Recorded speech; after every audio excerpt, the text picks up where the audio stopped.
Hi guys, I'm Poppy and you're watching Poppy's Pets. Welcome to my channel. So in today's video, I'm going to be talking about probably, once again, a really important topic, which is why rabbits and guinea pigs really should be housed in pairs or groups. Obviously because this is quite important and I have quite a strong opinion about this. As I'm going to say, however, I know there's different circumstances and sometimes you can't always keep rabbits and guinea pigs in pairs or groups, but on the whole it is the best thing to do really. But before I get into the video, I just want to say I'm sorry I haven't been posting as much recently, as obviously there wasn't a video last week. I'm sorry about that. It's just because I've had a show and things and I've been pretty busy. However, in the next couple of weeks I'm actually going to be posting every week, so you guys are in for a treat. And also obviously on a Sunday as per usual, but I'm also going to be doing some YouTube shorts, so I hope you guys enjoy those. So yeah, let's get on with the video, guys. Naturally, in the wild, they live in large groups and they do everything together. They eat, they sleep, they run around. Everything that they do, they are together. And obviously, they are used to that in the wild. So obviously, yes, they are domesticated, but they still have those natural instincts. And they are prey animals. So being with another animal of the same kind is going to make them feel a lot safer. And imagine never seeing a person ever again. Say your family, your friends, everyone that you're close to, you never ever see again. And this is the same if you're keeping a rabbit or guinea pig alone. People seem to still think that it is fine to keep a rabbit or guinea pig alone. Okay, I do understand.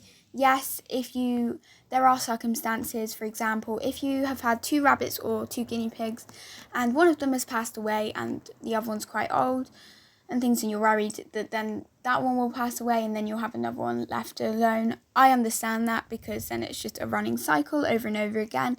I do understand that, and things like maybe, I don't know, there are many circumstances that I understand that you probably have to keep the rabbit or guinea pig alone, but for the most part they really do need to be kept in pairs or groups. And even if you spend loads and loads of time with your rabbits and guinea pigs, every single day, hours and hours, it's not going to replace a rabbit or guinea pig being with them. It's just not, because we can't communicate that with them. They are not going to get that interaction with us like they do with another rabbit or guinea pig.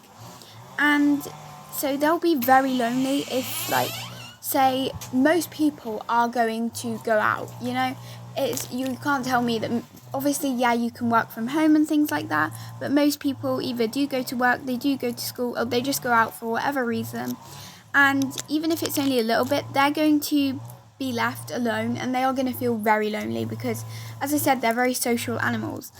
And their quality of life will be much better with another rabbit or guinea pig, because they have so much enrichment. As I said, they can communicate with one another. Like my rabbits, they will binky around together. They just love being with one another. The same with my guinea pigs. Even just 2 guinea pigs or rabbits, they are going to have so much interaction. They can communicate to each other, whether that's their own little language. Like guinea pigs, they weep, they've got so many little noises they do.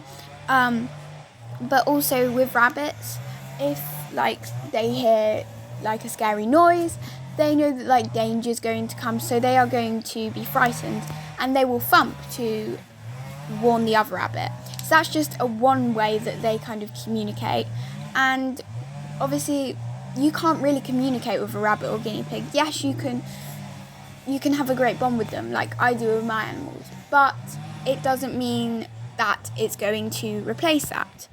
And it's going to provide them with a lot of comfort, because obviously, as I said, being around another rabbit or guinea pig feels like they probably will know that animal, and because they can communicate and everything, and they're going to be a lot more happy and their well-being will just be a lot better. Generally it's a lot better because it's really healthy for them to be like this, because obviously, as I said, naturally they are together. I also feel like this might sound a little bit different, But I also feel like if you have them in pairs or groups, usually one of them is a little bit more confident than the other rabbit or guinea pig. So I feel like with bonding with humans, then when they see the other rabbit or guinea pig, like interacting with a human, they might also want to join in as well, and it will give them a lot more confidence because obviously they know that rabbit or guinea pig and they will trust the rabbit or guinea pig a lot more than you as a person before you've obviously bonded with them, because they're the same species, they know the same languages and all of that. Whereas us, if they don't know us, they probably will see us as a predator and that we want to obviously hunt them and things, which obviously, of course, isn't true. But if you're a rabbit or a guinea pig, you can see exactly why, because they are quite small and they're an easy target. Like for most, there's birds, there's all sorts of animals, and it's just like they're not gonna feel very safe without another one. So like they can actually communicate and everything, and we will look like a bird or something like coming. So for example, if you're picking them up, you probably look like a bird trying to catch them, even though you might not see that yourself. We probably do look like that, and there's so many predators like foxes and things like that. So yeah, for example, my rabbits have like the most amazing bonds. Like they could definitely not live without each other. Like the same for my guinea pigs, but my rabbits for sure could not live without each other because, as I've said in previous videos, I adopted them and they were already together. But literally, if they didn't live together, they wouldn't literally be living. Like, that might sound dramatic to some people, but actually, like, Bluebell in particular, she relies on Freddie so much. They will groom each other. I literally see them all the time, every single day. Whenever I go, they're always like cuddled up to each other, and you can really see how they feel safe together.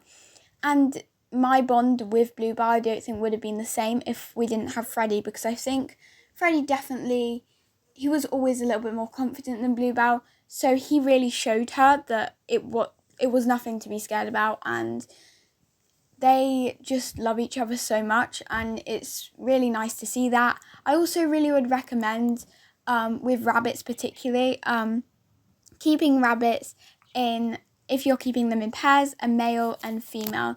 Obviously you're going to need one like neutered and spayed because you don't probably want them to get pregnant. But they really are the best match because females, they can be okay together as well. Obviously, companionship is the best as long as you have one of each. But males tend to fight quite a lot in rabbits if you do keep a pair of males. Obviously, I know some brothers can be kept together and they have like a really good relationship. But on the most part, males probably will fight quite a lot. However, having a female and a male, they really can, I feel like they can establish the hierarchy a bit better, and they just get along really well. And obviously, if you're bonding them at first, it's not going to seem like they're getting along very well because it's going to be quite difficult to bond them. But I feel like just mine absolutely adore each other, and they definitely couldn't live without each other. And they are just so sweet together because they're just so lovely together, and you can see how much they love each other. And yeah.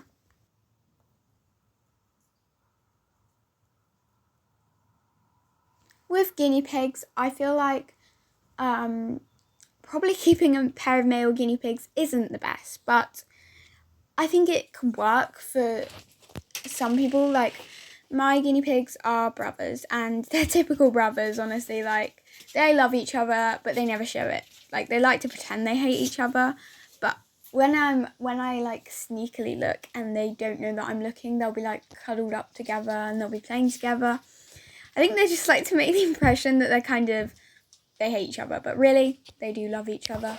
But with guinea pigs, I feel like it's probably better to have like a group of guinea pigs. I've seen that like having quite a few females and then a neutered male can be really good. I've seen that in a lot of guinea pigs.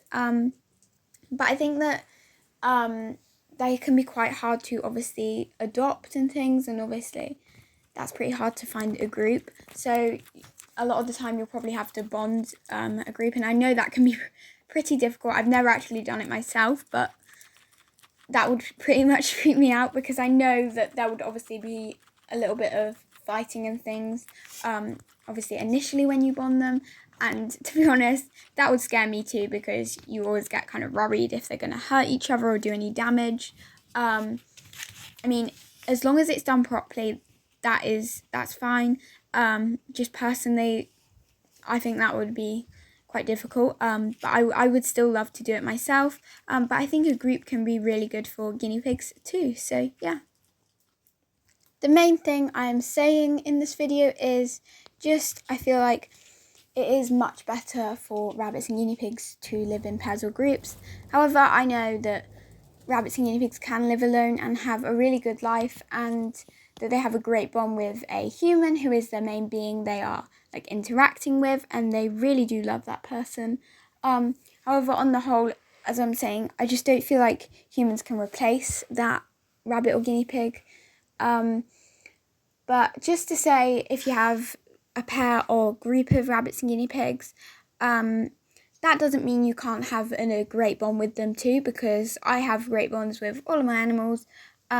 Maybe they're not going to pay as much attention to you as they might if they were living on their own, but my animals seem to pay quite a bit of attention to me, probably because they think I'm getting them food most of the time, because they see me as their slave. But I think generally they do hopefully like me. But yeah, so I just think, obviously, also if you have a rabbit or guinea pig alone, I'm not saying that they have a terrible life or anything. I just think on the whole it is much better to keep them in pairs or groups. So yeah, I hope you guys enjoyed.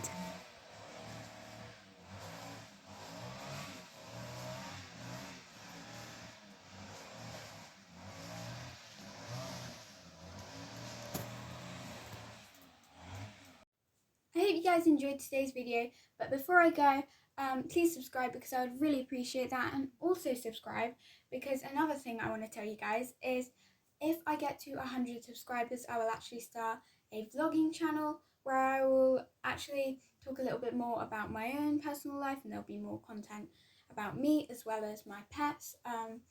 So if you subscribe, then we're going to get closer to that, which is pretty exciting.